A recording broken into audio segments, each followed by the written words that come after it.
everybody, and welcome to your Friday afternoon Aegis Esports League. I'm your host, Monte Cristo, and today I'm joined by my good pal, EMEA. Ennie, how we doing today? How we feeling about today's games? Doing good. I'm doing great. I know we've got a few matches on that I'm very excited for. I know we're spectating 2.5 men, and I've been saying this for a while, and I think they're the best team in the series, in the actual season, so I'm really happy to watch them. I agree with you. They've definitely been showing up every single time we've taken a look at them, and just taking a quick look at these team standings. I don't think they've lost yet, have they? Looks like they lost one set last week against REO, so they're pretty much undefeated, almost, not quite, but they are definitely at the top of their group and some of the strongest players. They prepare the most. It's definitely going to be a great show for you guys today. I'm super excited to see it as well. But I do know from the other side, we also have I just good lineups, horrible foes. These are some players that we're not necessarily quite as familiar with, but they've been doing decently as well. They have not been doing quite as well as 2.5 men, but hopefully they can show up today and give us a great show. We have some great decks as well. Nothing too spicy. Everybody's kind of preparing for seasonals, and I would imagine most players are on lineups similar to what they expect to bring into the seasonals this week. And I think we could maybe just go ahead into this deck selection here, this deck rundown. First up from Pumbaa. Eddie, do you want to take us away with this one? I'll be happy to. As a Echo enthusiast, I'm glad to see this. So right now we've got a deck list here, Echo Zillion, sponsored by Runeterra AR. Thankfully, we can see the slide here is sponsored by them, and it makes our job and your, viewing experience a lot better. And basically, it gives us a better rundown. So, a few things I want to point out here is Rider Negation as a 2-up. Echo Zillion is usually a deck that only runs one Rider Negation, and when we see two of these, it kind of leads to this idea of maybe them being better into control a lot more consistently. Because the deck's not bad into it. If you're a good pilot, you're going to beat control most of the time, but it just kind of basically has a better insurancy policy to make it basically more consistent into that control matchup. And not only that, but we have a few crazy tech cards. Golden Ambassador is probably the weirdest card you're going to see here, and it was somewhat standardized by Scaffus. I know they like tech cards, and Pumbaa agrees with this tech. They've decided to put Ambassador here, just really enforcing that idea of, I'm going to beat control. And sometimes you do just need to find your champs. So it makes a lot of sense. They're doing nothing crazy. They're on free feral presence, just to ensure that flip, making that better against stuff like Aphelios. And everything else looks standard. It's a tempo type of rally deck. Beats most things right now, like Aphelios and Control. And just honestly, it has really good matchups. There's not really much it, is polarized to.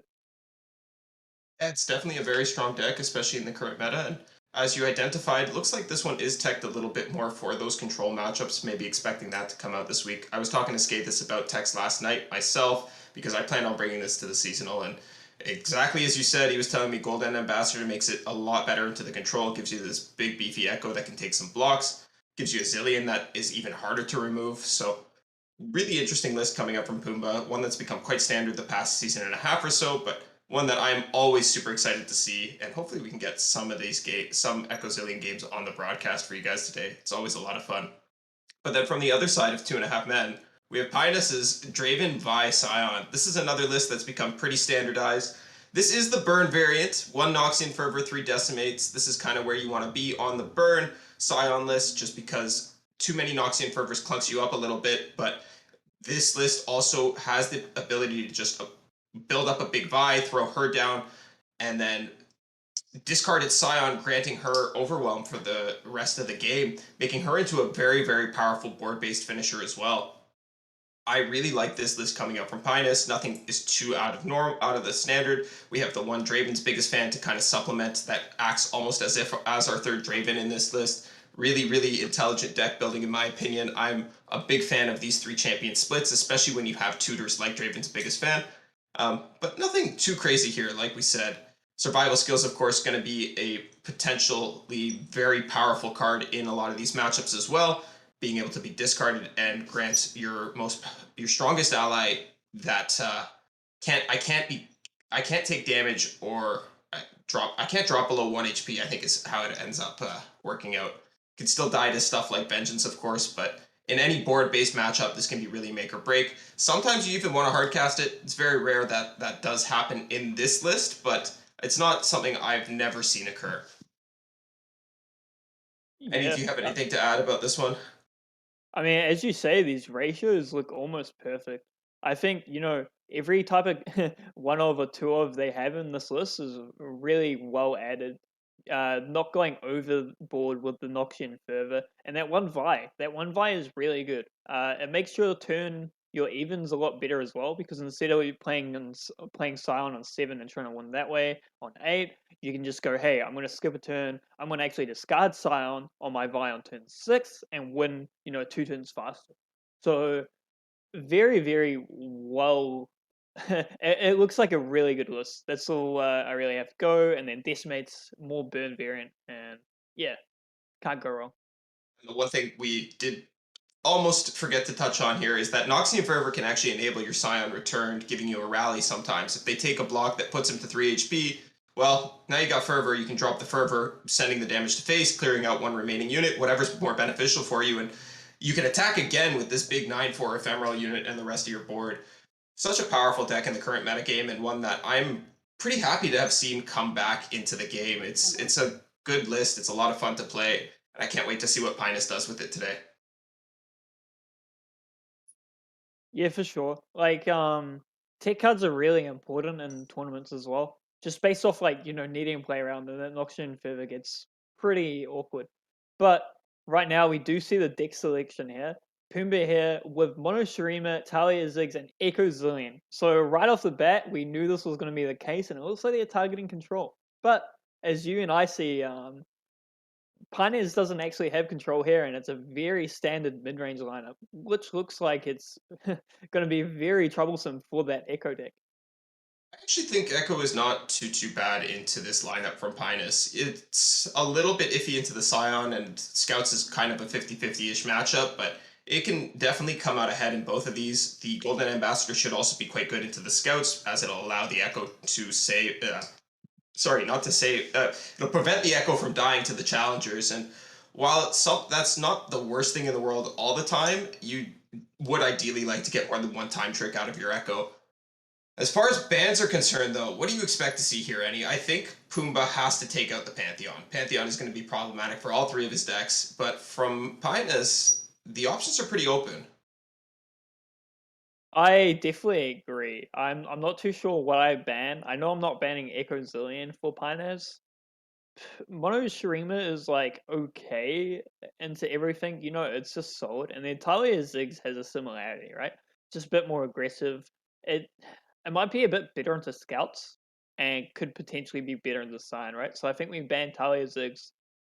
We can get a decent win on the Mono Shurima, and then Echo Zillion is like, also not bad. Like you were saying as well, Scouts is actually, Scouts versus Echo Zillion, I would say it's Echo favored. If you know what you're doing, you're going to be winning that a lot of the time. So, Yeah, yeah. Wow. absolutely. And the ban on Echo Zillion, that's a strange one. What do you think, Monty? I'm not against it. Ecozillion does have that high roll potential, and as we were kind of saying, these decks do draw relatively similar matchup tables, so Talia Ziggs can definitely be weak to the burn versions. There's looking at this deck from Pumbaa. There is also no. Sorry, there are two Rite of Negations in there as well, but still, burn can be a problem if you're forced to use that Rite of Negation for to stop a decimate or something. You're then down 4 mana and you're falling behind in tempo. Whereas Scion is still going to be able to have that Scion on the board and whatnot. This is looking at the Talia Ziggs list from Pumbaa here. It's got the Hexplosive Minefield, so I wouldn't have minded seeing it be removed from the side of Pinus, but I guess he feels very comfortable in the matchup. And then from the other side, we did see that Pantheon ban come out as expected. Super excited to see what these players have in store for us today. Although I am a Yeah. little bit disappointed no Echo's going to be on the screen.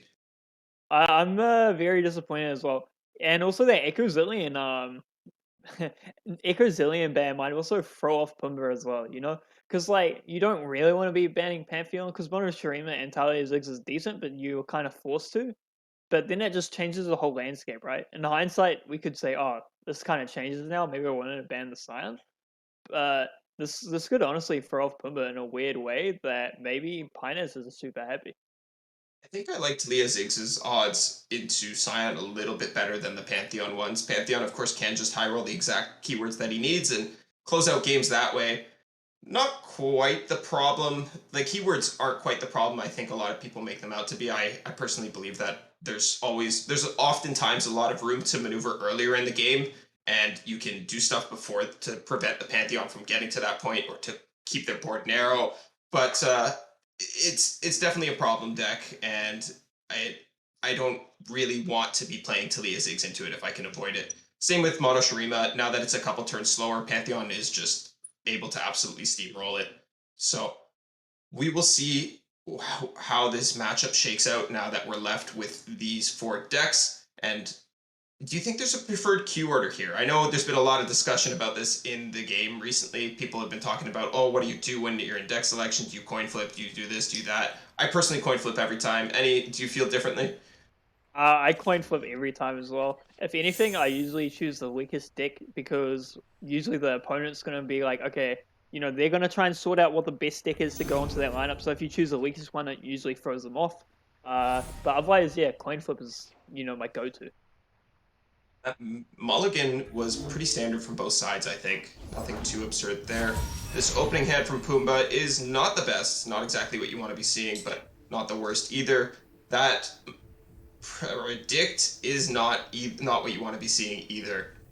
Pinus, on the other hand, though, has his 1, has his 2, has his 3 with the MF, and has some protection for her. This is pretty much the perfect hand for scouts. I definitely agree. I think, Pumbaa has to kind of play it slow on turn 3 because you have to force this idea of a Rite of Arcane, right? But basically, Pinus has the availability to not do anything on turn 2, play the MF on 3, or just do this and put pressure and make them play a unit next turn. If they don't play a unit, they're already behind, right? And we can just take that initiative and play MF on 4. I really like putting the Broadwing down here from Pinus. It lets him play that MF alongside the Sharp Sight, which will protect her from a potential Rite of Arcade. Here, Pumbaa just going to go ahead and throw down that Ziggs. He did pick up a second one. And I like this. You don't really have another play. You can't afford to skip this turn. The attack may be a little bit sketchy, but we'll see if he decides to go for it and what Pinus does in response to this Ziggs coming down. Right. So it looks like this. If we play the Broadwing here, they can still attack with the Ziggs, basically based on the skill. So we might see that here. That only gets punished by 1 resolve, but even if we see that resolve, I think we're not too horrible, right? Because we know that if they drop MF and we need this idea of Rite of Arcane in hand, that's better to use it now than later. I agree completely. Like you said, if the resolve comes out now, it's not protecting the MF from a Rite of Arcane. But Pumbaa going to go ahead and respect that resolve and not throw in the attack. Doesn't want to risk the Ziggs. And I'm not sure I agree with that. I think you need to be playing a little bit more aggressively here and just going in for your power turns when you can, taking what chip damage you can in this early game. Otherwise, Pinus is just going to be able to set up this 6-wide board, slam it for Demacia, clear your entire board out, and then kill you with a rally. Right. There is some merit, though, at the same time, because we do have a challenger, right? So if we are if we are just... Sorry, my words are all over the place today. If we are assuming that they do have MF in the hands, then it gets a lot worse. So I do see the reasoning behind that, but right now this is looking interesting. This Unleash is going to be quite helpful and will punish Piners if they attack with the MF. Do you ever just aggressively quicksand here to stop the scout attack? I would later. So right now, okay, so this looks absolutely amazing for Piners, I'll be honest, Yeah. right? We can, challenge almost everything out of the way and attack with MF and the Sculptor as well. This Unleash energy doesn't really get much value. Quicksand gets some value, but still, not really much. Yeah, the Ziggs is going to go down this turn. Well, if we quicksand now, we're not stopping the scout attack, but we are able to remove the 2 damage as well as remove the Formidable off of the Petrosite Broadwing. I think that would be my line here. Keeps your Ziggs alive, protects it. You don't really have another option. You don't really want to be going for that Absolver without a level champion on the board, you do need it to win the game. Pumbaa disagrees though, says he's just going to continue taking it slow, and Ziggs is going to go down here. I really do love that play with planners. Basically respecting almost every card and understanding the best line. And that was literally playing around quicksand in the most what's the word? Most efficient way, right? Because if they quicksand, you're still dealing 1 damage. So no matter what, you'll have a challenger that kills Ziggs. And then you can just swing like this, right? It does get punished by unleashed energy, but outside of that, that was a really nice play from Piners. Now Pumbaa has the option to go for that elite unleashed energy and take out this MF. Suddenly, things look a lot better for him. I almost wonder if you want to save that unleashed energy and just burn your Absolver, but no, I don't think so. After considering it for a moment or two, we do need that for a finisher, as I already mentioned. But MF going down might throw a wrench at Pinus' plans here. Yeah, yeah. Scouts is very. If I draw MF and I keep it on the board, I'm probably winning, right? So if we remove that MF, this makes things so much better for Pumbaa. And not only that, but we get a bit of board back. This Naturalist getting cut from some of this, and Pumbaa getting rewarded here, getting it back on the board, and actually being the aggressor now, making it really awkward for Piners in this situation. This is a great play from the side of Pumbaa. Doesn't have a whole lot of other options, but as you said, Naturalist showing up again and proving that it does deserve a slot in this list. I know a lot of people have been cutting it, and I'm not a fan of that personally. I really like the fact that I can make these big tempo swings, especially when you're on the 2 minefields. I think you really do need at least 3 fast or burst speed destruction tools combined, so that way you can make use of those minefields and they're not just clumped up on your board forever. Pumbaa picking up that Roiling Sands is going to be a pretty good option a little bit later, help him cycle a bit, get the Ziggs, so get the second Ziggs leveled up and online. But here, I would imagine that we're just going to see the Inventive Chemist played out just to prevent some of this damage. Yeah, right. And on Pumbaa's side, it's a bit awkward. We probably need to use this quicksand. Not the best time. It gets some merit, but the problem is if this Genevieve gets on roll and does a lot of value trading here, it's almost going to be lights out because we see right now there's a rally. There's also the 6 drop for the Marcia card in hand, and it's going to get really dicey for Pumbaa if they can't stabilize. Yeah, there's also the Island Navigator, so that's going to be able to get in for a scout attack alongside that for Demacia, which is very powerful. And Ziggs comes down here instead. I don't know about this one. Putting your Ziggs at risk is very sketchy in my opinion. Even after this quicksand, it's still going to go down to either the Petrosite Broadwing or the Fleet Feather Tracker. And Are, that are, feels really bad. yeah, are we just assuming that they have no combat tricks here and we're just going for, hey, I'm gonna actually just absorb it now and trade off some. I mean, I don't know if that's the play because then our quicksand is just bad for stabilizing here as well. And how are we winning without this Ziggs at this point? We don't have a way to activate this Absolver. We don't have a Talia in hand. We don't have a landmark for her to duplicate. Sure, we can play the Roiling Sands, but we really did want that coming down to help level up the Ziggs. Pinus deciding what he wants to go after does decide that the Ziggs is the better play. Quicksand, I imagine, is going to be the response. As we've talked about, that Absolver is going to be needed to eventually close out this game if Pumbaa wants a chance, but the Quicksand not going to do enough. Ziggs is still going to go down on the normal attack here. Right? But we get this quicksand out now. It keeps one alive. Like, it still keeps the Zig alive, right? But it's not the best thing you want to see. Because basically these challenger units are going to pull almost everything valuable here. And like the name of the game isn't really trying to kill and make damage out of this, right? From Pioneers, like push enough damage here. It's just making the best board out, right? Hmm. Because we have the Aegis, and if we can set up that forward master, and not only that, but we do get punished by the sharp side, and the sharp side just flips the Ziggs out of the way. I think that Quicksand is more than a little bit questionable. It either had to be a -4, in my opinion, just to be able to threaten 2 things, or if we're going to go -2/-2, why aren't we doing it on one of the challenger units to enable better blocks? It's Right. questionable at the very least. Not even that, but the formidable, right? Because then it's just a 0/0, Yep, and I can't do much. absolutely. Yeah, the quicksand is so punishing to these Petrosite Broadwing and the formidable units in general. It's, as you said, making it, with formidable high HP matters, but the moment that's taken away, you just have a 0-0 on the board, and that's not doing anything for you.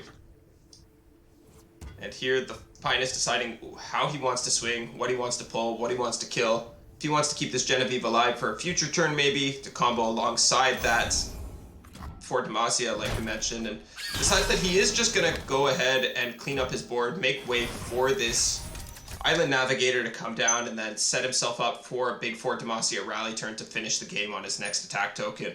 Pumbaa, though, found the Talia. I don't think she's leveled. Not only that, but we can take some damage here. I don't even care if we take like 16 damage and basically frit on every other trade. This Talia doesn't really impact the game. I'm not really sure what actually impacts the game here. Maybe, quicksand for next turn if we draw it, but yeah, The right now Arsenal. this does not look good. Arsenal's not fast enough, I think. If Yeah, we haven't flipped Talia, then we don't have enough keywords on that Arsenal. yeah, maybe a little bit of misnavigation from Pumbaa or in the earlier stages of this game, giving up their threats like the Ziggs, not getting enough landmarks on the board early enough. Decides that, yeah, we're just going to go ahead and play this Unraveled Earth here. Finest, though, should be pretty happy to just throw the Island Navigator into this. Maybe not. We'll see what he decides to do. Right, Pioneers here, looking really good. This Island Navigator play seems like the go-to because when you fall a Marcia with Scout, it's a tear of the tires. It absolutely removes the board, threatens you to use all your chump blockers, and then you have that second attack. And not only that, we've got this juicy Aegis. Bit of a low roll from the side of Pinus on that one drop. It is just going to be able to be picked off by the Desert Naturalist, and well, the Island Navigator is not going to do a whole lot here, but it did clear out the Roiling Sands and opened up the board for that rally turn that we've been talking about and building up so heavily. I And almost maybe wonder. Go ahead. uh, right, and maybe Pumbaa was even thinking about that with the Rolling Sands, right? I need to draw. I also want to actually make them not play any units at all, because I know this for the Marcy is coming up, and if they do have their Island Navigator, it gets scary. Certainly does. I was going to say, I almost wonder if Pinus should have maybe just tried to take it one turn slower. Taken that pass, played their Island Navigator on their attack token, and then maybe skip the attack. Maybe just tried to trim off the board a little bit more with the Genevieve and then skip the regular attack. But did decide that it was just worth it to clear out the Roiling Sands and see what their top deck is. Now, I think we are going for this Island Navigator again, and then we're pretty happy to just play the Fort Demacia without a rally and clear off this board, going to a rally on the defensive turn and end the game that way. We talked about the low roll last time. This one's a bit of a high roll, though. Jagged Butcher, pretty good card, especially when it's being buffed up by that Durand Sculptor. Right, I really like conserving this rally as well. Because for the Marcy with Scout's basically a rally mechanic. So if we can get as much value out of this as possible, we just dwindle the board and go for lethal ascent. And well, I'm pretty sure, Monty, this is looking like a potential lethal. I think so too, Annie. The Fort Demacia is going to come down. I don't think Pinus is going to play scared of the Rite of Negation. There are two in Pumbaa's deck, but if it's coming out on this Fort Demacia, do you feel that bad? You still have your rally available to you, and they're only on 3 cards. What are the odds they've got two? I mean, denying a free card's usually always good. Obviously, it's 6 mana and it's a bit of a tempo loss. It kind of still stabilizes the board for Pumbaa. But yeah, because it's a free card, you're pretty happy with that. And we get to see it actually pop off. And there's going to be a bit of trading, and I can't do maths, but this is looking scary for Pumbaa. Math is hard, and it's also for the blocker, not for the casters. Good thing we've got that new eye mechanic there, showing us that it is representing lethal at the moment, even after the pull on the Talia. And while this game has been going on, we have an update from the other sets in the round. Zarnatox is up 1-0 versus Donald, so there is still hope for GLHF. And Eremite is up 1-0 versus Sergey. So even if this goes poorly for Pinus, or for Pumbaa, his teammates have his back, starting their sets off quite nicely. Okay, so when you were talking, I did the maths. I was like, okay, good thing to be a caster and actually do maths. And this is back to lethal. It's Omega lethal. If they let this go through, you just 6-3. That's like absolute dunzo. If they block twice, you're still you've still got 5-1. So yeah, it's Omega lethal. Good thing to do maths, and this is sadly the departure for Pumbaa's game in this Talia Ziggs vs Scouts matchup. Even with the double Absolver to kill off the Genevieve, it's not going to be quite enough. This full swing is going to be able to come out and close it out for Pinus, keeping his team's hopes and dreams alive. We'll see how the rest of them do in game 2 of their sets, and if they can turn this matchup back around for 2.5 men. GG's come out, swing comes out, and the Nexus goes down. Not even a single point of damage done from the side of Pumbaa. That feels bad, man. And at least we should have got some BM, the classic, I'm like overkilling you for days. Let me just add a bit of BM to do that. But no, respectful players, and yeah, great game. So we'll be having Talia Ziggs needing to fight off, what was the other deck? Draven Scion. Draven Scion, right? Not horrible. Like we were saying, good chances. Yep. Good chances. And then that Mono Shurima, doable as well. I'm not too sure. I haven't played much Mono Shurima lately. I think into maybe a regular, more mid-rangey version of Scion, it's a lot more doable, but Mono Shurima has kind of always suffered into more aggressively slanted lists, and with the burn, Scion is able to get on the board early. Mono Shurima has, one fearsome blocker in the early game in the form of Rockhopper. Barring their ability to find that, Fallen Rider is going to be quite the threat, and looks like Pumbaa did find it, also has the Quicksand. I imagine we're keeping those two and kicking these Zeraths back. Zerath, while a great unit and something you need, you probably want a little bit more early game gas. But we'll see what he decides to do. Wow, and it's just been curve city for Pinus. We had a great scouts curve, and now look at this. This is perfect. Pyro Cannon, Fallen Rider. You've then got the chompers into the Grenadier. This is looking absolutely amazing for Pinus right away. And I'll be honest, I'm very curious that we actually queued up Mono Shurima. Right? Me too. Because this is very important. We need the match win, and Talia Ziggs just has a better percentage against Scion. Yeah, I gotta agree with you. It might be a little bit different in a regular tournament setting where game wins don't matter, but here in Aegis League, game wins can matter for your tiebreakers, and that can make the difference between getting into playoffs or not. Though I think just based on some quick maths and looking at these scores, I think GLHF's playoff dreams might be smashed already. I'm not 100% sure on that one, but quickly looking at this bracket over the last 4 weeks, doesn't look like they've won a set, and I think that bodes very poorly for them. Look, we say that they haven't won a set, but when there's a dream, there's a dream, and when there's hope, there's also hope. So I'm believing. You never know, and if not, it might be the biggest underdog story of history, right? Next season comes through, and they just clean the whole season. But the reverse Stromboli, going from the top to the bottom, going from the bottom to the top. GLHF would love to see them come back next season. Double Quicksand is a good pickup for Pumbaa, though. It's going to let them deal with these fearsome units as well as have something saved for that Scion. So there's still hope, like you said. It's not horrible. I mean, at the same time, you can see a beautiful curve from Scion, but it's a bit hard to follow up their mid game with that. This is looking quite nice. This Rockhopper is always going to be punishing, but hey, Pumbaa here just gives up the pass, and Pinus goes, "Hey, I'm taking that." And this is looking kind of scary here. We've got a lot of nice plays from Pinus. We can either go Chompers into, maybe get excited Rider. We can do Grenadier, Chompers, yada yada. There's a lot of stuff here that's just pushing so much tempo that you only need a bit of damage to win this game, right? Because we have that much burn. Yeah, absolutely. I think I would personally lean towards the get excited onto the Flame Chompers line here, send it face, and then pull the fearsome blocker out of the way. But we'll see how Pinus does opt to take the line here.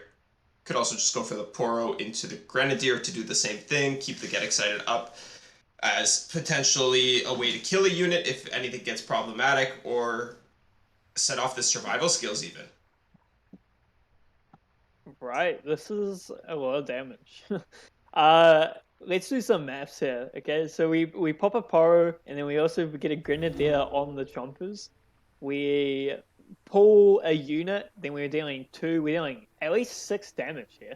That goes down to 13 already. Yeah, and it forces blocks out from the Azir, making him weak to this Get Excited, which is then gonna put a real strain on Pumbaa. Instead, opting to go for the Get Excited onto the 3-1, wants to push more damage with this Fallen Rider. We can see it is going to be punished by the triple quicksand. We've talked about how 2 was a good look, but 3 might be one too many for Pumbaa in this spot. Still, good to have resources in the back pocket. This Mono Shurima deck does have a way of pulling out wins if it can manage to get to that flip. This is also just another heads-up play from Pinus. Um, there's small complexity here, and just killing off this free one is so important because it plays around quicksand so well as well. We get the chompers out, we can pull the 2-2, and our fallen rider doesn't die from a potential quicksand. That means that, let's say we have only one quicksand in hand, this can become repeatable damage. Just a small correction for you there, Ennie. He did opt to actually activate that second Fallen Rider, keeping the quicksand in his hand. And that's a right of negation. I wonder if this changes the line. I don't agree with this from the side of Pumbaa whatsoever. I know it's important to keep that Fearsome blocker up, but you have 3 quicksands, and this is a burn Scion list. Why are we using the only answer to our burn when we have quicksands available? Questionable play in my eyes. I think maybe Pumbaa isn't realizing a potential discard on the jumpers, right? Because maybe what they're trying to figure out is, hey, this free one is being threatening to a fallen rider, and because of that, I can actually stop 4 damage. So that's probably why. And That's, Pinez wants to trade this down.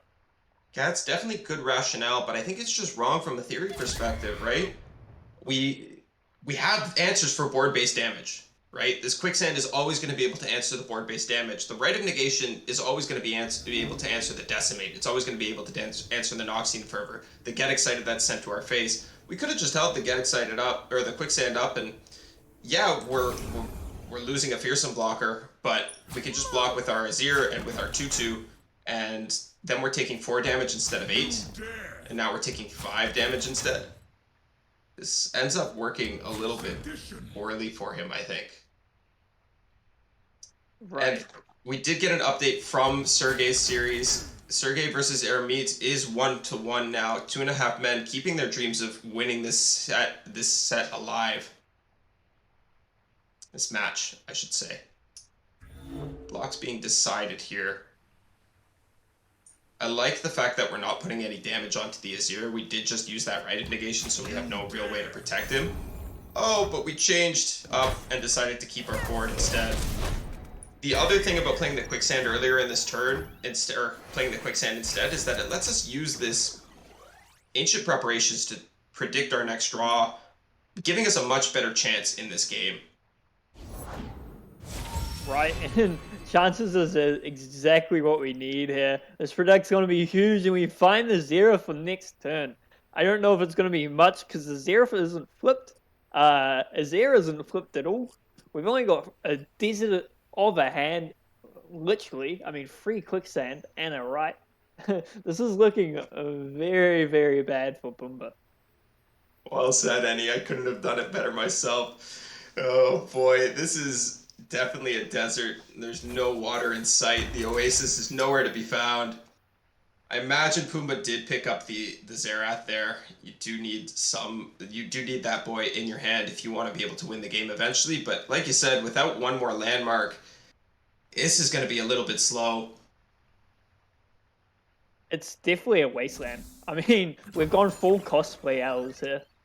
Full roleplay. We love Mono Shurima. Let's just indulge in it and don't do much besides think about sand. And that's definitely going to be the chances. Our hourglass of time is going to whittle down, and Pioneers is going to find the stuff they need for this. And I've gotten a couple more updates from the other matches here. Donald also tied it up 1-1 against Zarnatox, and Sergey has taken it 2-1 against Ermit. This is looking better and better for 2.5 men when we thought maybe Pumbaa GLHF would have their shot at their first win. Right, maybe maybe a final glimmer of hope, because you know morality is important, and just getting one win can make them super happy here. But they're versing the best team in the league, I think. Well, right now it's the best team. I'm pretty sure, right? Because they've set wins, they're the highest. I know for Group 2 at least. I would have to imagine they are the best team, having only dropped that one set against REO. Let me just take a peek at the standings here. Oh, it looks like maybe I can't count. 5-3. I guess I'm blind. Maybe I'm looking at Oh, things wrong. But we're all blind. I should be looking at the standings as well. Bit of a detour to see what our maths is. Kind of kind of the running joke, right? We can't count. We need to learn how to count. yeah, actually, But 2.5 men not even top in their group at this point. oh LoR, my goodness, LoR France is up there instead. I think it's LoR France. I can't LoR believe I've been hyping them up and they're not even top four. What's going on? I know, right? They do have one. They are top 5 in records, I would say. Top Okay, 6. Top 6. Yeah, tied for top 6 actually. We have one team at the top of each group, and then the next two are tied with exactly 62.5 win percentage in their match scores. So very close in the upper half of all these brackets. Actually, REO is even up there too. So 3 teams from the group 2, very close standings. And these game wins can make or break the difference for that top cut, like we were talking about. Quicksand had to come out here just to save 4 HP. And looks like the second one's going to be cast to do the same. That does tap us out of putting the Xerath on the board, though. right. It's weird. It's weird PTSD. I think Scion kind of gives you this flashbacks of like I'm gonna kill you at 9 improbably, like almost every time, right? Back in the good old days when Scion was really popular, no one wanted to drop to 7 because I think the commonality of like dying to burn was almost extraordinarily high. I think you're right about that one, Eddie. Even if the Scion never came down, going to 7, get excited double Mystic Shot was not uncommon whatsoever. Especially with the burn variants that were around, even back then. A little bit more fringe back then, but definitely still around. And they made things difficult. Now, Very. Pumbaa maybe actually has a chance to stabilize, though. Did pick up that Roiling Sands that's gonna let this Xerath level up. Now we just need to find one more Azir and we can flip the disc. Is it too much copium? We'll find out. Sounds like a Dragon Ball Z episode. You know, it's just been an absolute desert wasteland, and then it literally comes down to this next turn. You know, on this And next episode. find out next time on Dragon Ball Z. That brings back some memories. That definitely brings back some memories. I don't know how many people here are Canadian, but as a young lad, I used to stay up late to watch Dragon Ball Z episodes on YTV, and it was always like, find out next week, and it's like, no, I want to find out now. We're gonna get to find out soon enough, though. Pinus just deciding if he wants to play the Vi into this Roiling Sands, and I would imagine you do. If they try to go after it with something funky, you don't really care. You have that survival. The survival skill is actually not going to do anything because this Vi just was drawn, has only 2 attack. But still, are we just going to burn our whole mana pool here? Maybe. Not the worst thing in the world. I think Pinus is thinking about, you know, losing this Poro. But if we get the Vi out, it's not bad. We can force this idea of building 4 damage. However, as we know, there's a Quicksand in hand. Pumbaa's kind of been, I don't know if you would say lucky or unlucky, but been having that triple Quicksand hand for a while. Only dwindled down to 1, but that can be very huge just to stop this person if they try and go for that damage. So we can, and the end round could have come through, and the attack not even going to be threatened. Decimate picked up. Things are looking better and better for Pinus. Golden Ambassador, though, that can find us the Azir we so desperately need. Also have the mana to play it this turn. Will the disc flip? We'll find out when Pumbaa gets the attack token. Or gets the initiative, rather. It's also not guaranteed as well. I mean, we 50-50, see right? it's a 50-50. We've seen one Azir, we've seen one Xerath. And on Pinus's side, right now, this looks like lethal, but this quicksand is Let's get to literally the going to be the fun game part. changer. We were talking, mad disrespect about this quicksand being a dead card, but maybe you just need to draw free, and this is actually going to just stop enough damage. Uh, right now in Pinus's hand, that's 479. You're actually a tiny bit off. If we stop this, we're actually we good. We're Gucci, as the young kids say, and it all comes down to this coin flip. Point flip misses. Pinus is still looking to be in a pretty reasonable spot. Yes, he's going to lose this unit, but Pumbaa elected to save the Xerath instead, so we have a way to push a little bit of damage here and there with the Poro. We It can does potentially become get there. relevant Yes, it because of does. the third get excited pickup. We can still draw decimate, but that just gives us one more potential card to draw. But I really do like this play from Pumbaa. I think, a lot of autopilots would have been like, hey, I'm going to remove the elusive because it has a keyword. But removing the Vi is very good for a few reasons. One, threat's gone. And two, if they do have that get excited, you don't want this Xerath to be gone. And hey, we keep the fearsome alive, which is pretty smart, I think. Maybe a way we need to push another damage, but at the same time, I don't think we can. So maybe it's just trying to survive, if anything, next turn. It might come down to, can we top deck the second Decimate and get it out under this Rite of Negation from the side of Pumbaa? If you're Pinus, you might feel that you can't even afford to play around the Rite of Negation here. I doubt he rips it. Oh, he does. And it's just going to go ahead and get denied. Pumbaa feeling really good about that pass now. Yeah, I'm a bit scared, but it still comes down to this 50-50. It literally determines winning the game or not, because you still have that potential, fire and burn on Pinus' side. But if we can find this Azir, we literally win. Wow, and we find some more burn. So here it is. And it is And the they Azir. find the Azir. This should wrap it up. Yeah, the board's going to be completely cleared out from the side of Pinus here. Nothing to do. Pumbaa going to be able to open attack.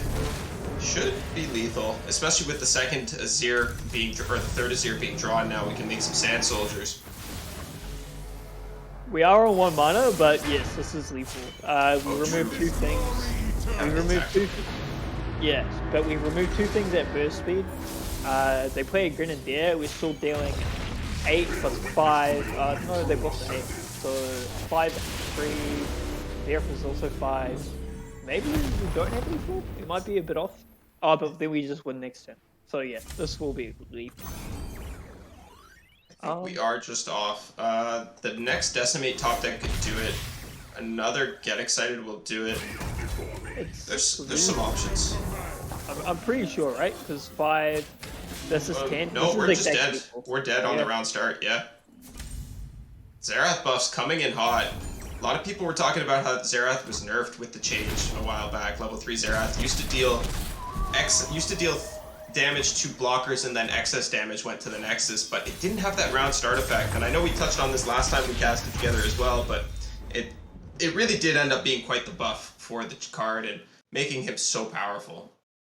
Yeah, it's a big buff, and basically just puts, situations like that we use out of the game. We keep removing blockers or we're going to kill your Nexus. So, yeah, very well played from Pumbaa there.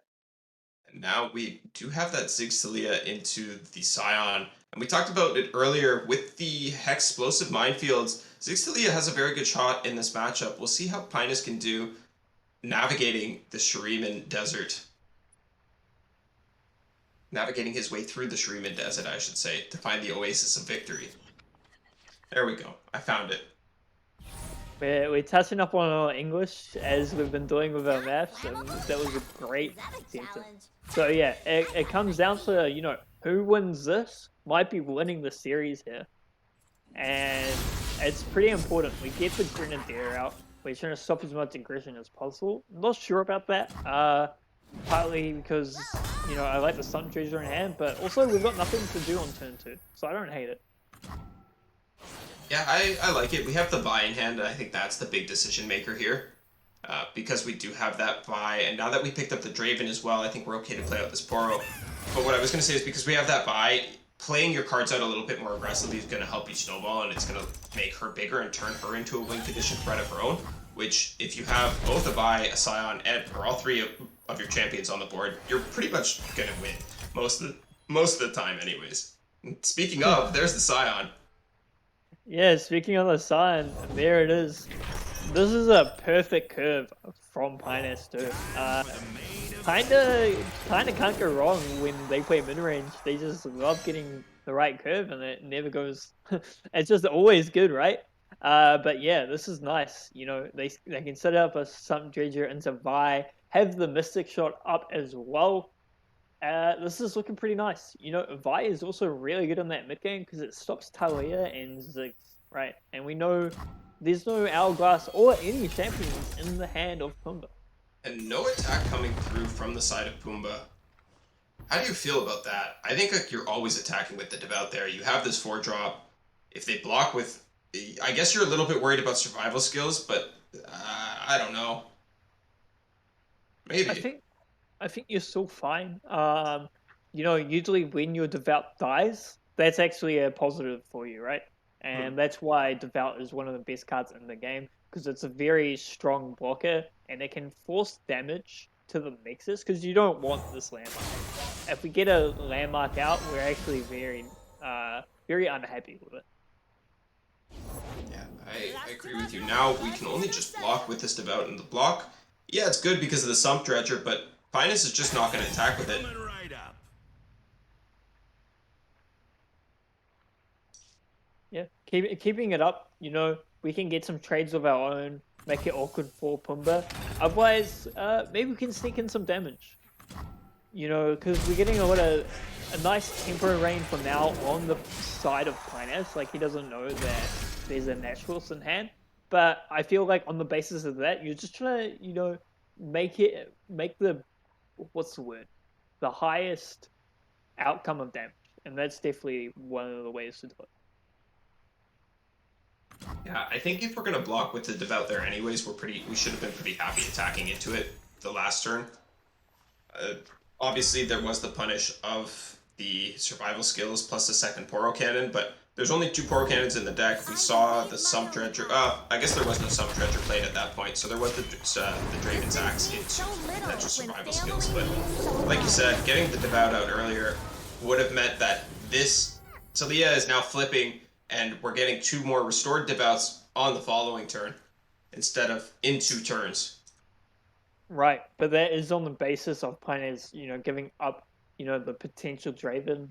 Otherwise, it would have been free damage. But we're talking about Sion, right? And we see both of them. We're also talking about Vi being a potential win con, and this is honestly amazing right now. We know there's no quicksand, and on the side of Pioneers, I would, always be discarding my Sion now, You especially when hoping I I'll have two in die of hand. boredom? Yeah, we have the second one. Even if we only had one, I think I'm with you. I think we probably just want to discard it, put it on the buy, and make her a massive threat of her own. Pumbaa, of course, is running a couple quicksands in this list as well, but I don't think it matters that much. Now, the Talia does have the option of pulling the buy here, but if we were playing scared of the quicksand before of the survival skills before, I would imagine we're going to continue playing scared now. Still, might not be presented with another option. Right? And then Pinus gets rewarded for keeping that Sump Treasure on the board. Because if they did ever attack here and remove it, we Mystic the free one and then we're pushing 9 damage. So this is going to get really dicey super fast. Now, if you're Pinus, you have a couple options here too. You can start off with the Baboon. You can just start by open attacking. I think I like going after the Talia. If an hourglass comes out, then we can go for the Scion for the discarding the Scion for the overwhelm. This is a really good spot to be in, I think. And obviously from Pumbaa, we can see that there's no minefield. If we give an action up, Desert Naturalist is potentially a massive punish. So we'll see what Pinus opts to do. Right, we could even just disregard the quicksand and push for lethal here. Not a bad play either. You know, like they're pretty behind. I do like trying to kill the Talia though. Based on what you said, you know, it punishes the hourglass in so many ways, and that's what you see. Pioneers being very heads up about it and knowing that if they're gonna be cheeky here in hourglass, they're gonna get Omega punished. And there it Wow. is. There it is. Now, there is a play we can do. Honestly, I'm very excited of this because it's the most stupid play. We could deny our own right, Let's and work. that saves 6 damage. You can't. It doesn't You deny your can't. spells. Yeah. It's Otherwise, it not would like deny that. anything on the stack, right? It only denies Oh, opponent right. spells. Right, right, But yeah, right. Not it even is a that. cheeky play that maybe could have been possible, but I think with the way this has been designed, they're pretty happy to not do it. Yeah. You're I completely right. This plays around quicksand, but I wouldn't have minded seeing Pinus go for a bit of an aggressive line and trying to level up the buy.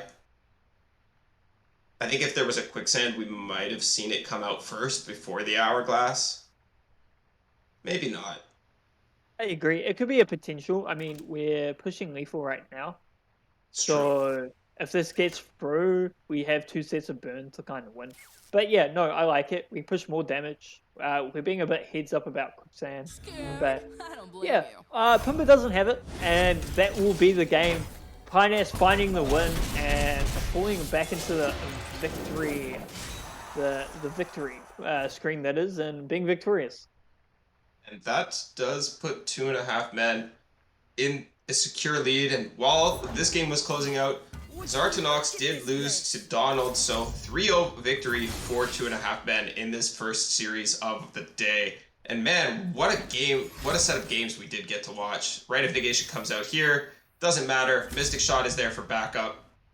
And like you were saying, Annie, I think maybe the buy level was a little bit hasty on my part. Don't really need to do it. Play a little bit more conservatively. You do have multiple options. Right? But whatever Pinus did, it did them well, and we get to see the win. And Frio, you know, 2.5 men struggling for a couple weeks, but getting back on the victory victory train and seeing if they can pull it up for the next set and get back on top of the league. Absolutely. That was a great first series, but I think with that, I think we're going to be good to cut to a break, yeah? Almost done here. Just thank you all to all of our viewers for coming out and watching and supporting the Aegis League and Legends of Runeterra Esports. We are so grateful to all of you guys for joining us and participating in this Aegis League. I know it's been one of my favorite events of the year, and I look forward to it every week. But yeah, we'll see you guys right after this break. See ya.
Welcome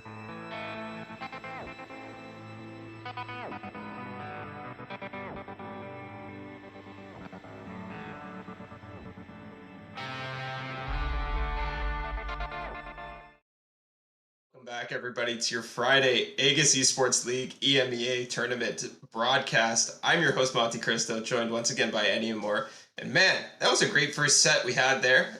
Now we're going to bring you a couple games from the other group, from Group 1. This time we are taking a look at Copium Card Gamers versus Deep Suscat. This is a matchup I believe we've had on the broadcast before as well. I know we've had each of these teams on the broadcast at one point or another anyways, but we've got some cool games coming up for you guys this time as well. Annie, how you feeling about this one? I'm pretty glad.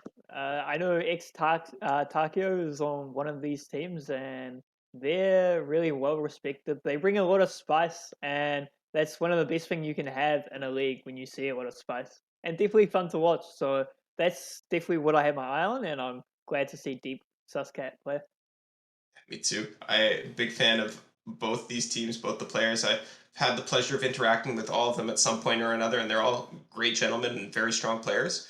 But I believe we are going to get to break down the deck lists from Anarchy and Marcus. And first up, we have Marcus's Bandle Burn. Annie, take us through it. That I will do. So we've got Ziggs Nah, a bit of a weird burn deck to see because it's fallen out of the favor of the triple aggro lineup. However, it still has a bit of strengths and it's got a lot more mid-range capability because you have Nah and you have Teeny Dactyl that can kind of set you, winning on like turn 5, turn 6 if you get ahead on the board and just can flip them and, your opponent can't do anything with them. You're just chilling for days. Not only that, but we've got the standard Noxus aggressive package here. We've got all the rear guards, we've got all the saboteurs. We're basically just doing what a lot of decks do nowadays, which is trying to gain a lot of temporary damage early and finishing off burn.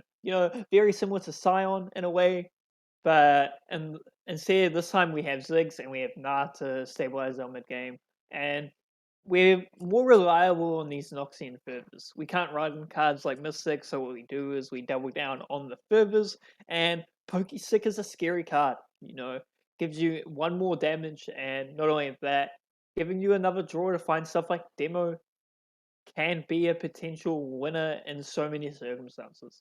So yeah, very interesting list from Marcus, bringing back some burn spice, and I hope to see it do well today. Yeah, me too. Pokestick, as you mentioned, is a great card to find in those later stages of the game when you are looking just to close out, find that Noxian Fervor, find that Decimate. These burn decks aren't really starved for mana. As you can see, they top out at 5 mana at that Decimate. So once you're up to that 4, 5, 6 mana mark, you have a lot of extra just to cycle, and that 1 point of burn really can make the difference.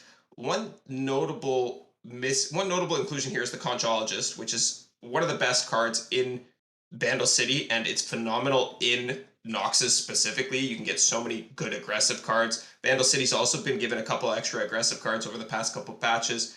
But, I was always a big fan of one Might in this list. Ziggs is really great with Might. Teeny Dactyl's really great with Might, so I'm a little bit sad to see it not included. But one thing that I am happy to see included is the Precious Pet.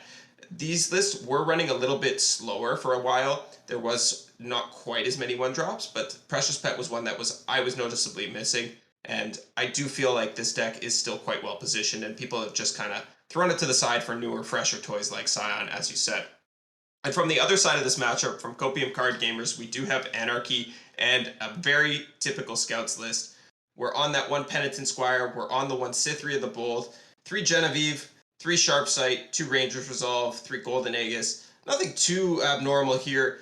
A couple people have been starting to experiment with stuff like Shield of Durand. The 6-drop split is pretty much always preference in my opinion, but very, very standard scouts list. Just wants to get on the board, go wide. Still has that full set of Vanguard Sergeants to give us access to the Fort Demacia, which is Demasia's version of Yordles and Arms. People realize that, hey, free cards that buff your board are pretty strong, even if you do have to pay a premium for them. I can't wait to see how this matchup breaks down. Right, I can't agree more. Very standard list as well. You can't really do much to scouts. I remember when running more navigators wasn't standard. It was like, whoa, slow down. But Navigator found the home, and they used to be on Poppy as well, and they're like, nope, not doing that anymore.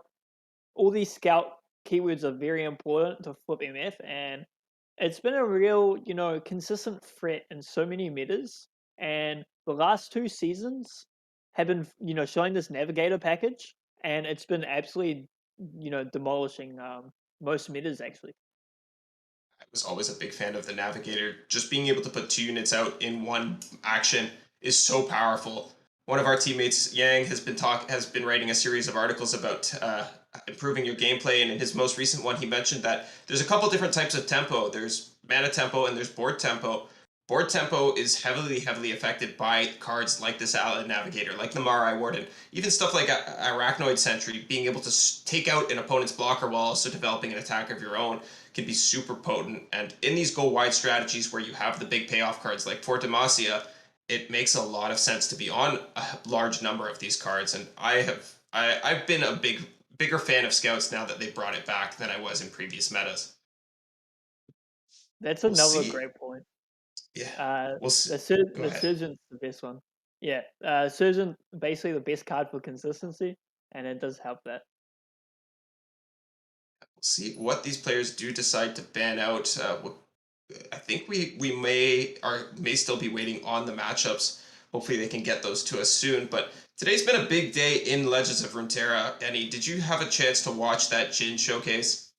I did. I was up 4 a.m. in the morning, and I was Jeez. excited. I was with the Oast boys with Morpiece and Fake Hero, and we were watching that. And Twitch chat was going a bit crazy. A lot of falls I saw, and really good reveals. A lot of creative cards. Yeah. It's funny how it worked out that it was 4 a.m. for us. Of all the other times, I saw Twitch saying, "Why isn't it at 4 p.m.? Why isn't it at 4:44? Why isn't it?" Well, it was just not in your Yeah. country. So, Riot has a plan. Riot always has a plan. But it Always. was really exciting to watch that. I was a big fan of the fact that they did that. I know both of us have played some Hearthstone in the past, and Hearthstone did a lot of stuff like that, and I think that was one thing that Hearthstone really did right. It built a lot of hype for their expansions. It got people super excited to see the cards. It doesn't give away too much, which is, I think, one criticism I have had of the previous expansion stuff. Being able to see the creators mess around with everything day one it takes a little bit of the enjoyment out of doing it yourself. But this way, we see the cards, we see what they do, they're exciting. The viewer interaction with the polls was great, in my opinion. I really enjoyed being able to vote for my cards. But I gotta admit, I'm so sad by the Bilgewater cards. Not because I think they're bad. I think they're both pretty reasonable cards, and I know that a lot of people are happy that their favorite archetypes are getting support, but man, did we have to get cards for the pigeonholed archetypes? I just want to see some cool Bilgewater cards, man. What was your favorite We card? Probably the PNZ card. Yeah. Um, the one that gives spells. I think PNZ as a spell region is, kind of forgotten a lot of times, but there's a lot of cool synergy you can do with like Fires, Wing Bot, and Nami. So definitely looking out for that. And I'm glad we didn't see a Demacia card. When Jin shot that away, I was so happy. Yeah, me too. Me too. I think my favorite card has to be the Nightfall Dragon. If you know me, you know my stuff. I'm a big Nightfall fan, and I always really wanted to be able to play a slower Nightfall list. And there was a little bit of a time where that was available, but I never got my hands on it. Kind of, Veiled Temple got nerfed before I found out about it, and then you can't really play that Aphelios list without Veiled Temple at that point in time. And now I think that this slower Nightfall Dragon, one, it's just a good finisher for Targon that doesn't rely on Celestials and Invoking. And two, it will most likely enable a slower Aphelios Diana kind of list and maybe unlock us from Shadow Isles as well. I'm super excited to get my hands on these cards and mess around with them in the future. And I really like the direction Riot's taking the game and their reveals and all this media stuff. I'm a big fan. I've even been on Twitter today and I've noticed that the devs have been communicating once again, so even the Q&A session I thought was really cool. Big fan of that. Big ups on Riot for bringing us such a great show. And man, did you see the Jin level up animation? Yeah. Chaos So everywhere and just great. I loved it. I loved it. It was yeah, fantastic. I'm not a huge like I don't play League of Legends much, so I'm not I don't know much about Jin, but that character is so awesome. Like being introduced to Jin and just that whole idea of being like this performer and have to doing things so spectacularly is really cool, and it's a cool character design. So I have played League of Legends for a really long time. Not so much anymore, but I remember when Jin was released, he actually nuked the old League of Legends website had champion pages a little bit different from how the universe page is right now, but it had their breakdowns and their stories and whatnot. And one day, oh no, I'm confusing it with the Vi release, aren't I? No, I'm Hey, not. Jin so, Jin went after Vi's page and just killed Vi. Vi was dead. Jin just killed yeah, Vi. It was super cool, and I think that it's really great that they did it. They made Jin a big showy spectacle again, even in Legends of Runeterra. It really holds true to his origins and whatnot. So I can't yeah. wait to see what other champions we have coming out and what else Riot has in store for us.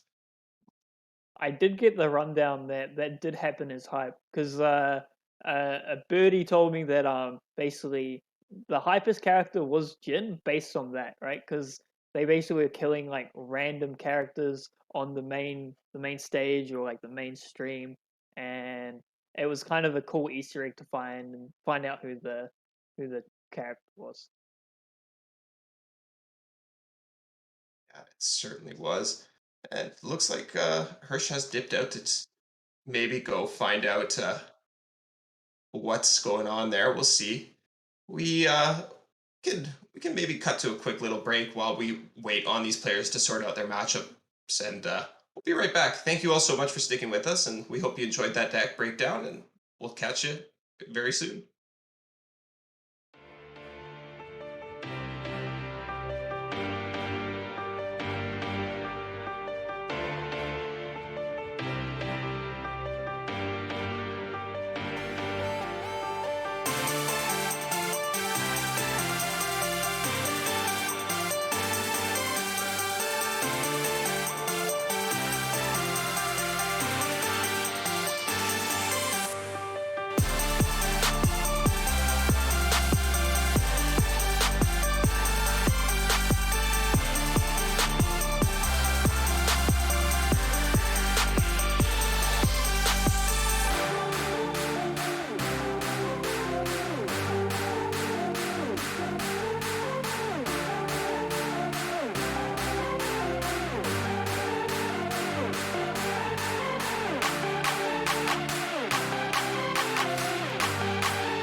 back, guys, and thank you all for sticking with us through that short break. We were just waiting on Genesis to finish up a ranked game.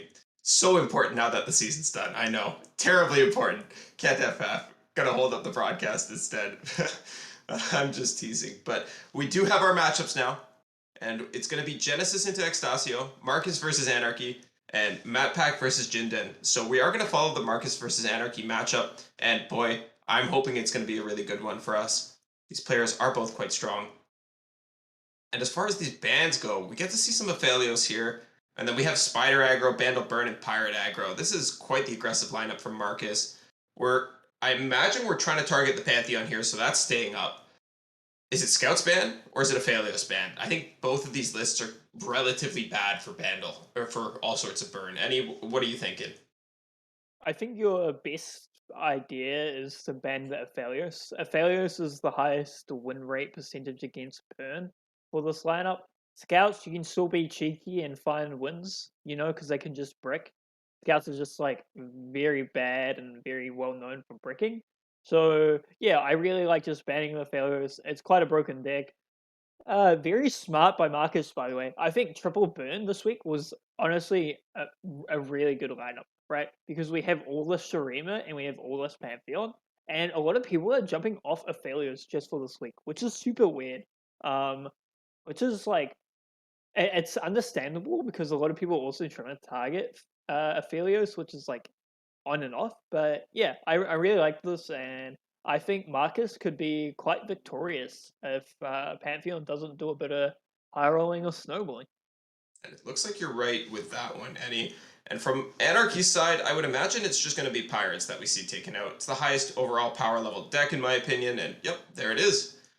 Well read by the casters. We do have brains after all. I know it's been in question after after some of our stopping and starting and our failure to do math today, but we can think a little bit. It's all Now, about the theory work. Academics and mathematics are just too zoomer. We're all about or too boomer. We're all about that zoomer theoretical theory life. love it. I love it. As far as matchups go, I don't think it matters what you queue up first from either side. We did talk a little bit about it earlier. Just flip a coin. In this position especially, maybe you want to give Spiders 2 shots because it's a little bit of a weaker deck still than Bandle Burn, so maybe just queue up the Bandle Burn first, and if it goes through, then you're happy you have quote-unquote 2 lives with Spiders. But again, at the end of the day, it doesn't matter. Just flip that coin, find out that way what is going to be best for you. That way you can't be predicted, and that way your opponents are going to suffer if they try to. Right. I mean, we could go through a math lesson because we've been so amazing at it today.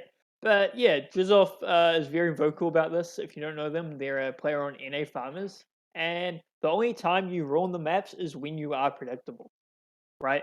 So you just flip a coin, then it should mathematically be a 50-50 chance, and you know, not much thought. Like Anarchy puts up Pantheon and just says, "Hey, I need to beat these anyway." Doesn't really matter, and let's just hope they low roll.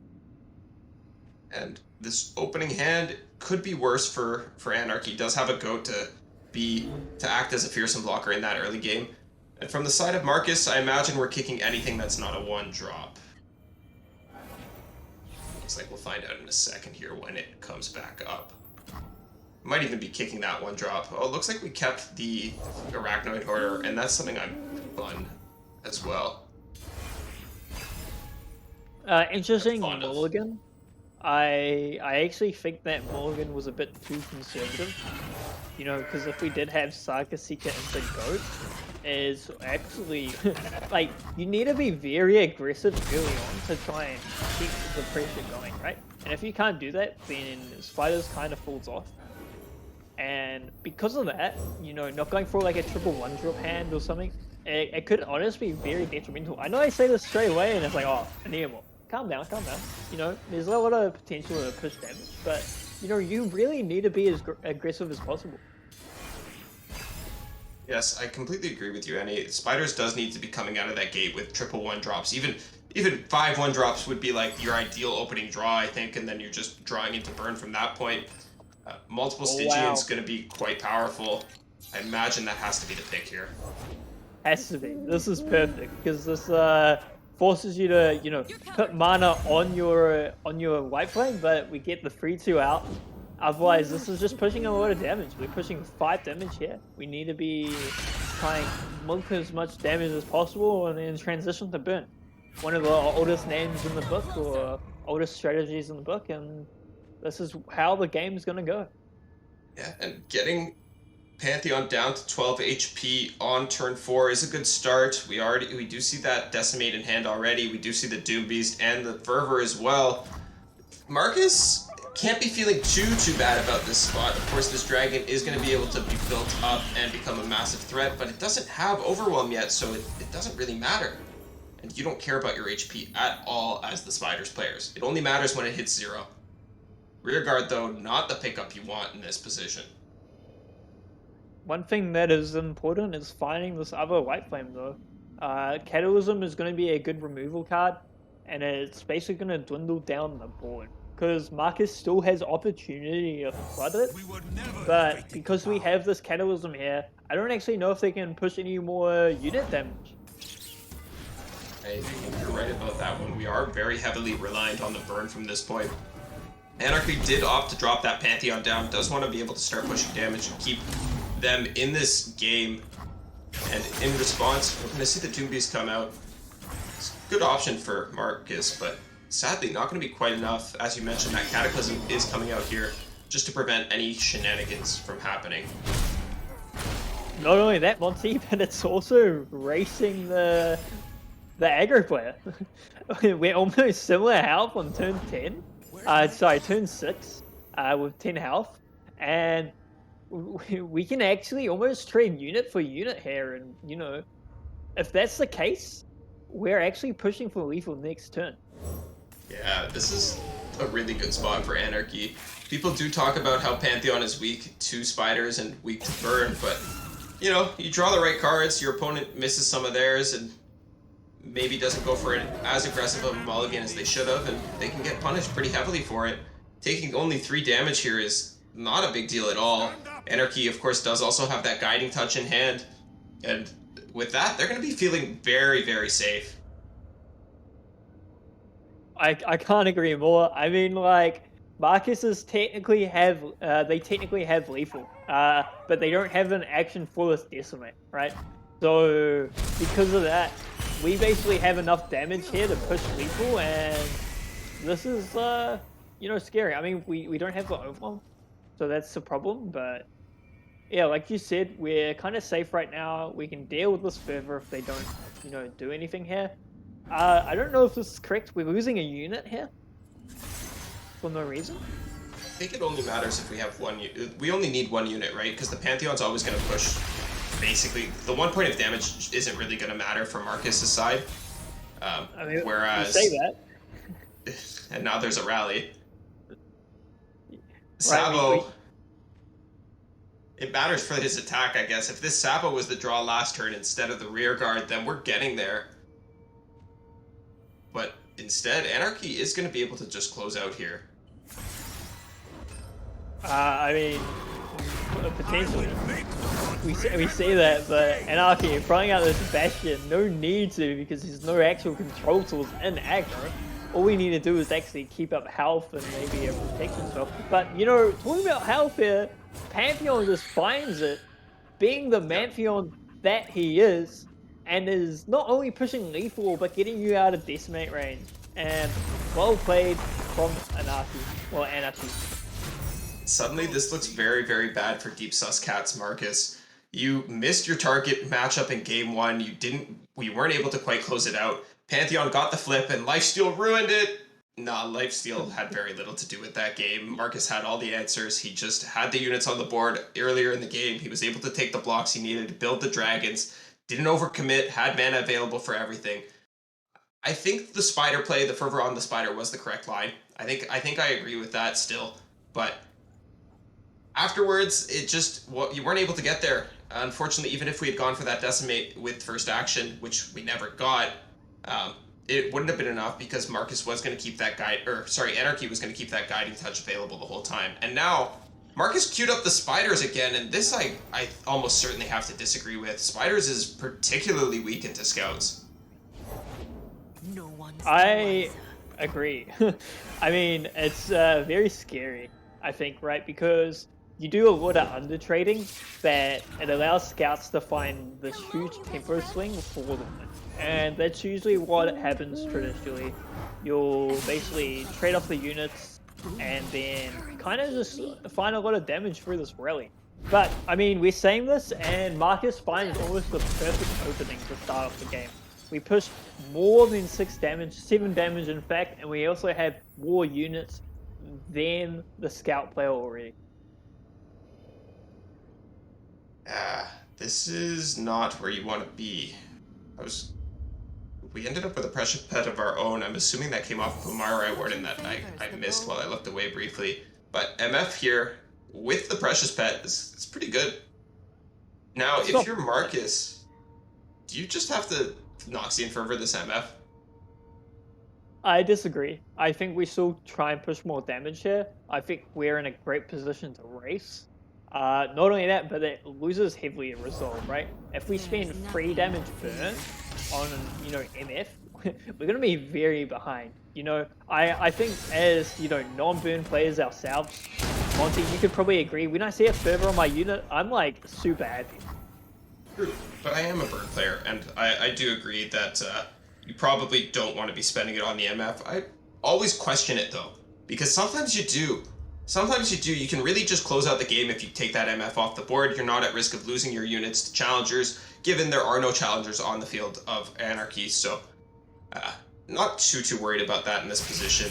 Here though, decides to go for the open attack. I like this. There is 2 fearsome units and only 1 fearsome blocker. If we're forcing Anarchy to spend mana on the defense here, we're not too upset. And we're going to be able to push another 3, getting closer and closer to that end game goal of making Anarchy's HP 0. It's like just, trying to get those final strides in, right? We're trying to do so much by dwindling our own board just to get that extra damage. And that honestly will be the difference maker. I think we've got stalking. Stalking is really important because we can find more demos, we can find more Doom Beasts. And talking about Doom Beasts here, this is such a good card to give you 1 extra turn, right? Especially against scouts.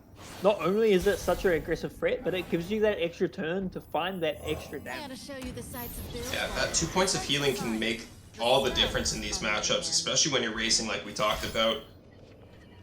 Now, going down a unit is going to be quite bad for Marcus, and finds the Doom Beast off of the Stalking Shadows. Is it the pick though? Skitterer is going to save you a lot of HP here. I don't think we care about HP. I think Doom Beast is the burn because click maths and I'm pretty sure we're fine. I know that we can't do maths lately, but if we grab Doom Beast here and then we also have further up, they're potentially dealing 5 with a scout. We block that, then they attack with everything. I don't think that's lethal. I think we might just be dying. I don't know, it's going to be really close. The Valor is going to go in, pull this Precious Pets. Quinn is going to get to attack here as well. No sense in holding her back. And then the full swing means that Anarchy is going to represent quite a bit of damage with the rally on the following turn. I don't know if Marcus has the actions. It's going to be really close. Right, yeah. Match was broken, and definitely when we can visualize it a bit clearer, this is looking problematic for Anarchy. I mean, for Marcus, that is. We were saying this earlier, and even though I want to believe Marcus can get this burnout, the tempo swing is a detrimental cause for Marcus, right? We've got this rally which almost basically skips a turn, and it skips an action like you're saying, so it makes this extra burn really problematic. We have to play the Spider out here, I think. If we don't, we're taking exact lethal, more than exact lethal. So the Spider does have to come out. With the 2 Challenger units, we're representing lethal on the board at the moment. And if the Spider comes out, it means that we have to find something that to let us activate the Doom Beast on the following turn. If the Doom, that gives us 1 action, and then we can Anarchy can rally. The Doom Beast come down to save a point of HP. This is lethal. It's not lethal. It's slightly off. I can't But count. I can't count. but the problem is these actions. These actions are really horrible now because rally basically shortcuts a turn and basically minus any potential actions that you need. And this is gonna be this is actually gonna be, you know, the turn of the tides by Anarchy. And Anarchy is gonna win this based on the rally because there's just no way. There's no way that the Marcus can win here. You don't have enough actions. Explosive. And Rally's gonna do it. Rally comes out. MF is gonna level up. And that'll be the game. There was a way. Anarchy could have misplayed playing out something that wasn't the rally. But good players don't misplay like that. Full Swing gonna be able to come out here. Actually, Full Swing not even needed, just the MF itself. Full Swing is needed because the Doom Beast is gonna heal too, but now we can Fervor the MF, and that's still not doing enough for us because we're tapped out, so really no option here from the side of Marcus. Spiders goes down 0-2, and while this was going on, Extasio went up 1-0 against Genesis. No regrets, no mercy. Well, that's good to hear. I'm always glad to hear Extasio finding a win off stream. Moving into But here we see the unthinkable by Anarchy going against this anti-Pantheon lineup, wins with the Pantheon, and then that makes everything so much better because you have anti-aggro outside of that, and they pick up the win and a pick up for the team. Yeah, and you know, this is kind of why I lost faith in Spiders. I do think there might have been some interesting mulligan decisions that game. I imagine Marcus had a plan with his mulligan, but keeping the 2 HP unit in game 1, or keeping the 2 drop in game 1, not really what you want to be doing in my eyes.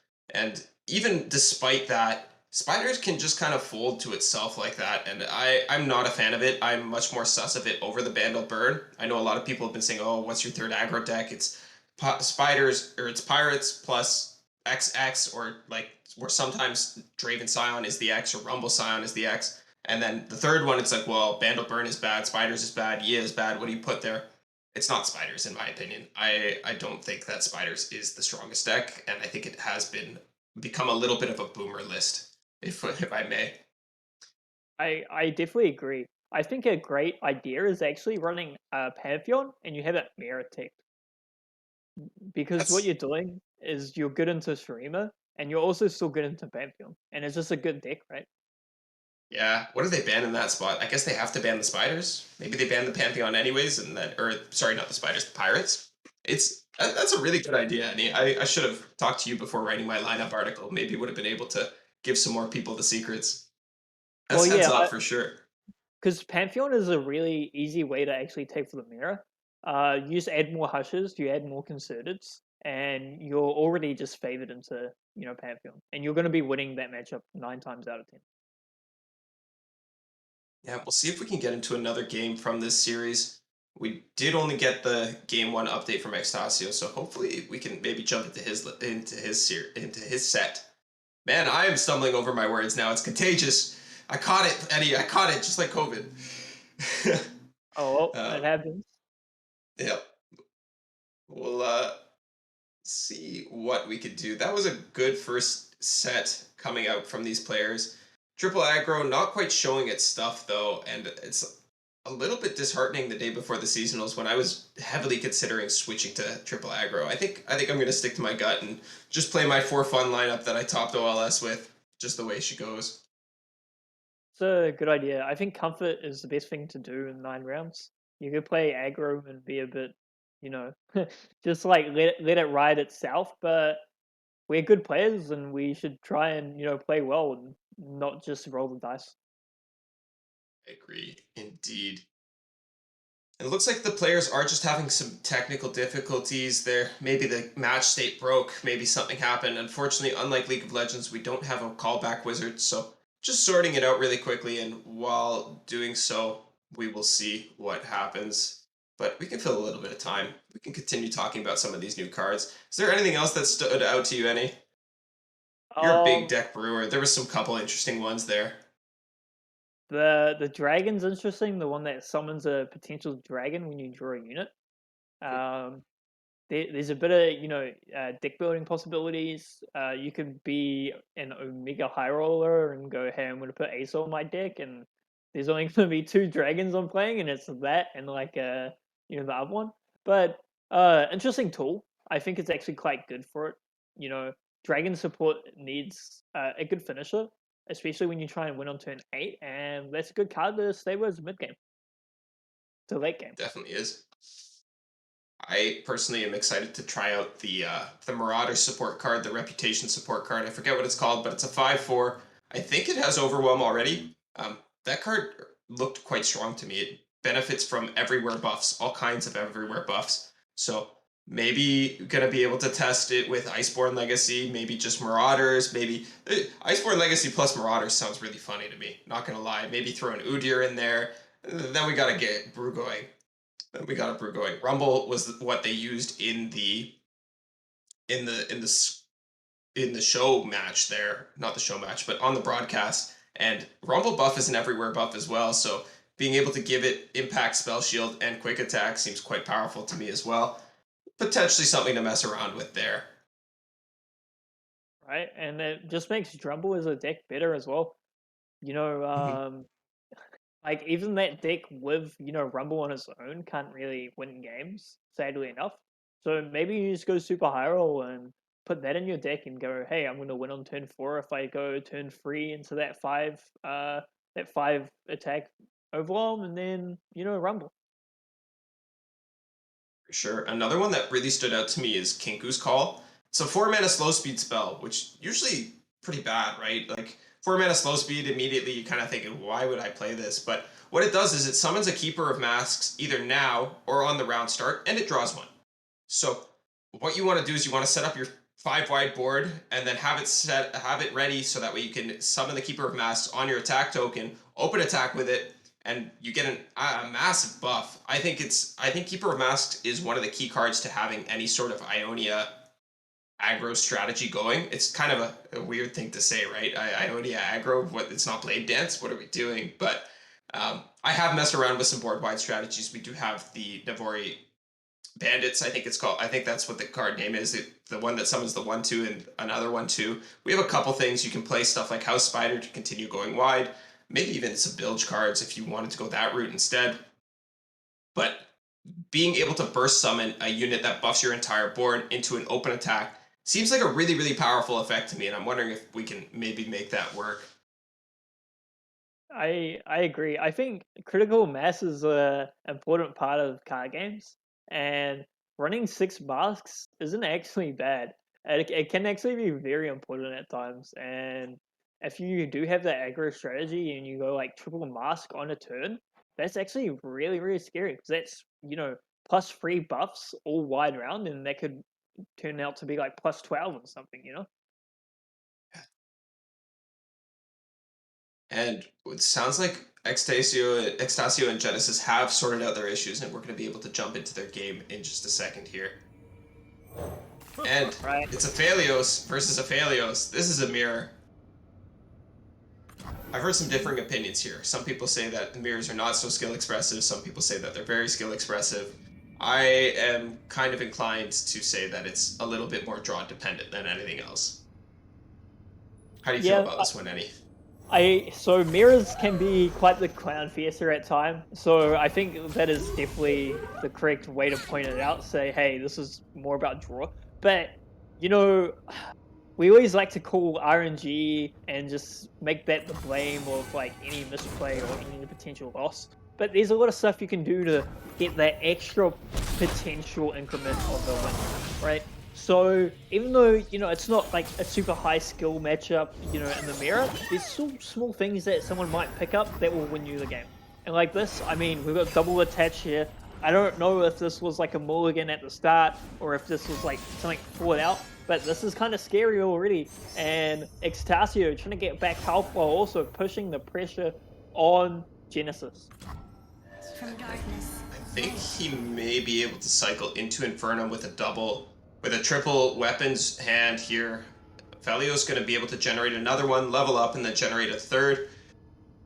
Maybe going to spell the end for Genesis. Does have the Wallop, but Wallop's no good with if you put the Infernum on the Fizz.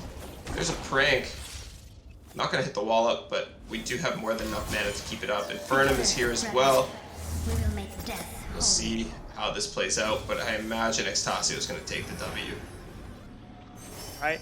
And one of the scariest interactions and why Fizz is one of the best support slash, win cons in this deck is basically because of this, right? We get Papercraft on Fizz, you go, hey, I can't deal with this. What the heck? Then you put a Infernum on. It doesn't even matter if you have an elusive. This is 16 damage, they block, that's 14 damage, and this looks like it's game. Not only that, but you have to deal with this Aphelios. So even a wild wallop and assuming they have no health is not even, no spell isn't going to be the game. And this is it. And it looks like Genesis is going to take the chance. And it's not going to matter, obviously, because we can see Extasio does have multiple spells to answer.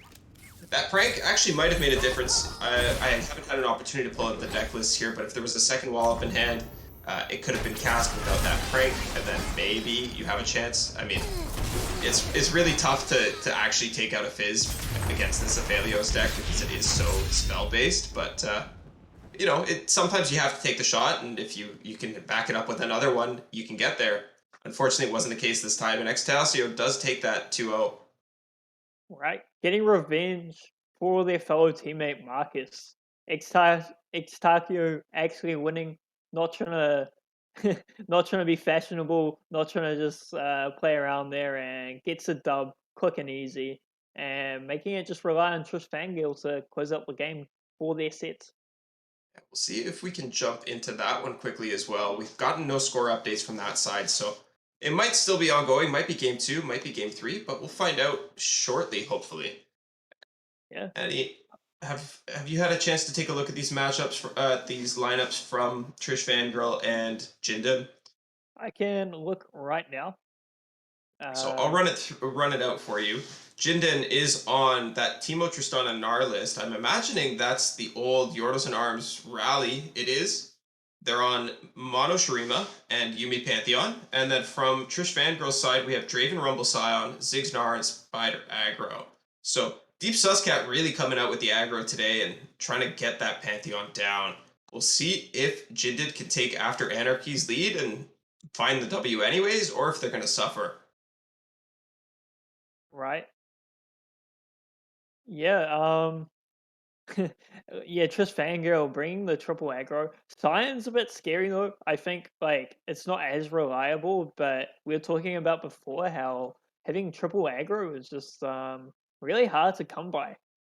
Maybe putting a Pantheon in there, something, or trying to be cheeky with it. But yeah, Sion needs to be a bit respectable, and sometimes it just can't find the win because it can be somewhat inconsistent finding units to bit.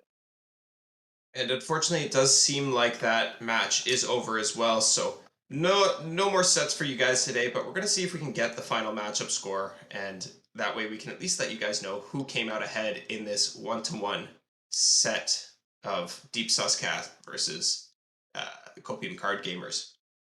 And it was a great set today. Great cast as well. I think we did a bang up job. I think you crushed it. I always have a great time casting with you, my friend. It's truly one of the best experiences. And I'm so grateful to Aegis for having us on all the time.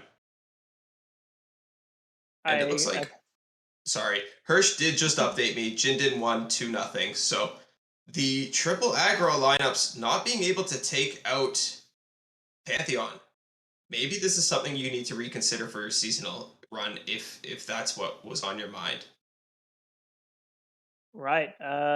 They were going into demolish the Pantheon, but the Pantheon becomes the Mantheon and wins those sets, just being a very strong deck. So really well played from Copium card gamers, showing that they're not well Copium. They're doing well, and I'm glad to see it. Glad to see a lot more underdogs being, somewhat favored now. Yeah, and I think that is a good spot for us to wrap it up today. Thank you all so much to all the viewers who came out and joined us today. I know there's a lot of options.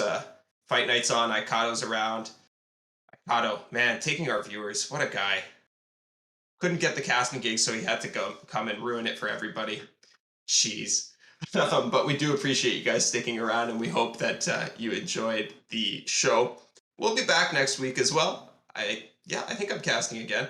At least I'll be back. Eddie, are you joining me next week? I've lost track of Uh, this. no, I'm Gonzo. You'll be with Zero. That's Uh, okay. Zero's great casting too. Zero's a great caster, does a great job. You'll have fun, and I know the viewers will have a great experience next week. And talking about experiences, this was a great time, and I'm glad to see Pantheon being strong against aggro. That's cool. Yeah, it's really cool when it can win even its worst matchups. But yeah, thank you all once again for joining us. Thank you again to Aegis, and of course, thank you to Runeterra AR for sponsoring our matchup breakdowns earlier in the stream. I know we did maybe forget a little bit to mention it in that second round, but wanted to make sure we got it in here. And we hope to see you guys back next week. Bye. Peace.